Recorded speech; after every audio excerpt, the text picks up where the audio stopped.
ज्ञान संततिम समानश्चय भवति नस्या ब्रह्मविद कुले भवति। आध्यात्मिक जीवन जीने वाले का अपना जीवन तो सुधरता ही है, उसके वंश का भी कल्याण होता है, अर्थात उसे सदैव ब्रह्म का ज्ञान रहता है।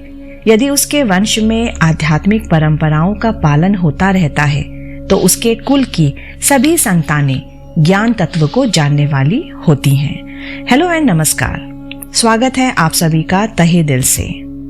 दोस्तों, आज बात करेंगे आध्यात्मिक जीवन और आध्यात्मिकता की। मनुष्य शरीर जो है वो मन और आत्मा का संयुक्त रूप है। आत्मा परमात्मा का स्फुरण है, मन अतीन्द्रिय है। जब मन विचारों का ताना बाना बुनता है तो उसको मन कहते हैं। वही मन जब सही और गलत का निर्णय करने में लगा रहता है तो वो बुद्धि कहलाता है। जब वो यादों का खजाना बनता है तो चित्त कहलाता है, और जब वो अपने आप को शरीर समझते हुए कर्ता होने का एहसास कराता है तो वो अहंकार बन जाता है। मन से संयुक्त आत्मा जीव कहलाता है, जो जन्म मरण भोगता है, शरीर बदलता रहता है।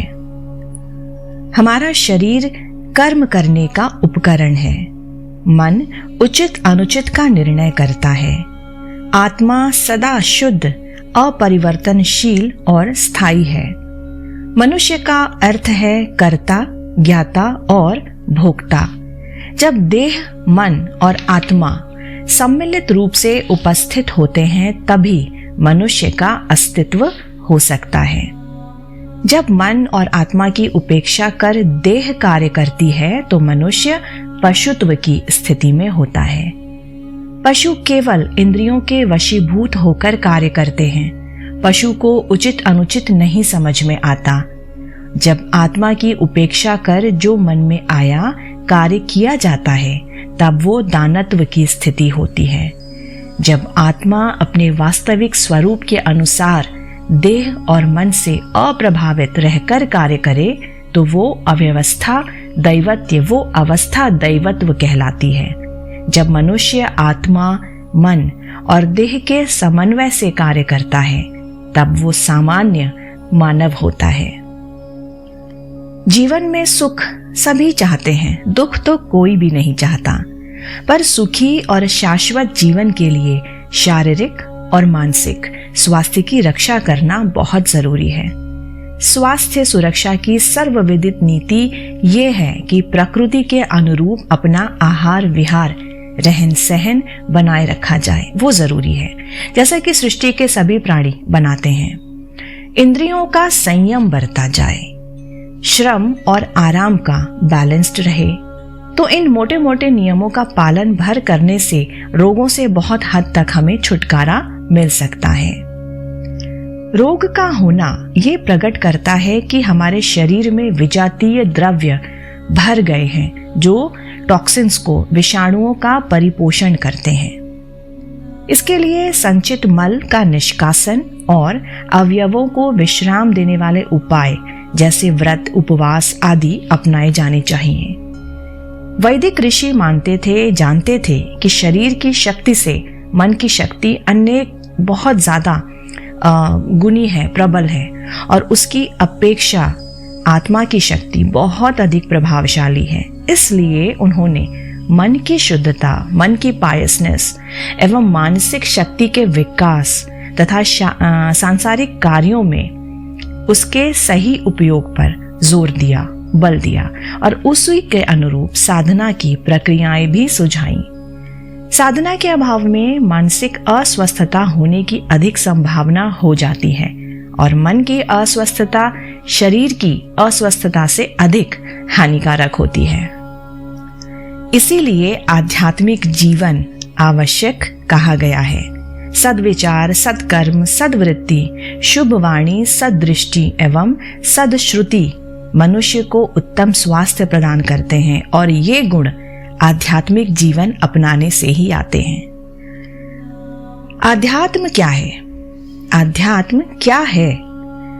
आत्मा और परमात्मा का अध्ययन ही अध्यात्म है।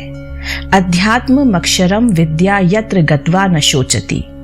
यानी जो अक्षर, अक्षर यानी आत्मा हमारी, जो अक्षर की विद्या है उसे ही आध्यात्म कहते हैं, जहां पर पहुंचकर किसी प्रकार का शोच नहीं होता। आध्यात्म धर्म नहीं है, ये ईश्वर से मिलने की इच्छा से होता है, जबकि धर्म आचार संहिता है।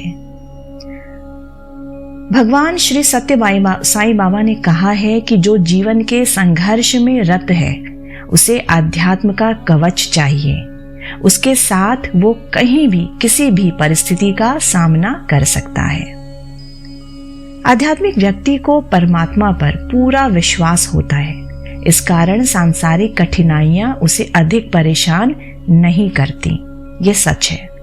आध्यात्मिक व्यक्ति की सोच और सांसारिकता में डूबे व्यक्ति की सोच में अंतर होने के कारण ही कठिन परिस्थितियों से जूझने के तरीकों में भी बड़ा अंतर आता है। एक आध्यात्मिक व्यक्ति सोचता है कि ईश्वर ने उसे जैसे भी रखा है उसमें ही वो खुश है, प्रसन्न उसे रहना है। कठिनाइयों के साथ जूझते, प्रतिकूलताओं के साथ बैलेंस करते, जो अपरिहार्य है उसको धैर्य के साथ सहता है। जबकि सांसारिकता में डूबा इंसान अपनी गलतियों के लिए दूसरों को ब्लेम करता है और एक्साइटमेंट में वो कुछ भी अनर्गल अनर्थ कर बैठता है। जो उपलब्ध है, जो अवेलेबल है, उससे प्रसन्न रहना और भविष्य के लिए अच्छी आशा एवं साहस भरी चेष्टा करना ही सुखी, संतुष्ट रहने और सफल बनने का आधारभूत सिद्धांत है। और जो अभावों को, शत्रुओं को गिनते और भयानक आशंकाएं सोचते रहते हैं, उन्हें चित्त की विकृति की गलाती जलती जलाती रहती है। जिनका मन बैलेंस्ड और चित्त प्रसन्न है, खुश है, उसका आरोग्य कभी नष्ट नहीं होता। संयोगवश रुग्णता में फंसना भी पड़े तो भी वे उस स्थिति में देर तक पड़े नहीं रह सकते, जूझते हैं और निकल जाते हैं। मनुष्य की बीमारियों का कारण विटामिन की कमी है। हाँ, ये बहुत सच बात है। और वो विटामिन हैं क्या? वो विटामिन होते हैं सत्य, धर्म, शांति, प्रेम, अहिंसा और अनुशासन। हमें अपने जीवन में इनका पालन करना बहुत जरूरी है, क्योंकि इनका पालन करोगे तभी तुम स्वस्थ हो पाओगे। परिमित आहार, परिमित वाणी, सीमित इच्छाएं, ईमानदारी से प्राप्त धन में ही संतोष, दूसरों की सेवा में तत्परता और सबको खुश देखने की भावना, ये कुछ ऐसे टॉनिक हैं जिंदगी के जो पूरे स्वास्थ्य, संपूर्ण स्वास्थ्य के लिए आवश्यक है। आध्यात्मिक साधना से व्यक्ति का दैवी स्वरूप जागृत होता है, जिससे सत्य, धर्म, शांति, प्रेम, अहिंसा और अनुशासन रूपी मानव मूल्य जीवन का आधार बनते हैं। अपने दुर्गुणों को भगवान को अर्पित कर उनके सद्गुण प्राप्त कर शाश्वत जीवन जीना आना चाहिए। अध्यात्म अर्थात आदि और आत्मा का समन्वय, यही है। आत्मा हमारा स्रोत है, अतः हमें अपने स्रोत में लौटना है। अच्छे स्वास्थ्य की क्या परिभाषा है, क्या समझ है? अच्छा स्वास्थ्य एक ऐसी स्थिति है दोस्तों, जिसमें न केवल रोग का अभाव हो बल्कि पूर्ण सुखमय स्थिति की अनुभूति हो, शारीरिक, मानसिक और आध्यात्मिक कल्याण की अनुभूति हो, सहन करने की शक्ति, काम एवं क्रोध को नियंत्रण में रखने की शक्ति, कठिन परिश्रम करने की योग्यता, स्फूर्ति, सहनशीलता, हंसमुखता, भूख बराबर लगना, शौच साफ आना और गहरी नींद, यही तो है सच्चे स्वास्थ्य के प्रमुख लक्षण। ये जानने, जीने, सेवा कार्यों में भाग लेने और अस्तित्व बनाए रखने की एक प्रक्रिया है। व्यक्ति को रोगों की रोकथाम के उपायों को जानना भी आवश्यक है। उसे पीड़ा, वृद्धावस्था और मृत्यु के प्रति सही दृष्टिकोण अपनाने की भी आवश्यकता है। संक्षेप में यदि कहा जाए तो प्रत्येक व्यक्ति को स्वस्थ जीवन दर्शन विकसित करना आना ही चाहिए।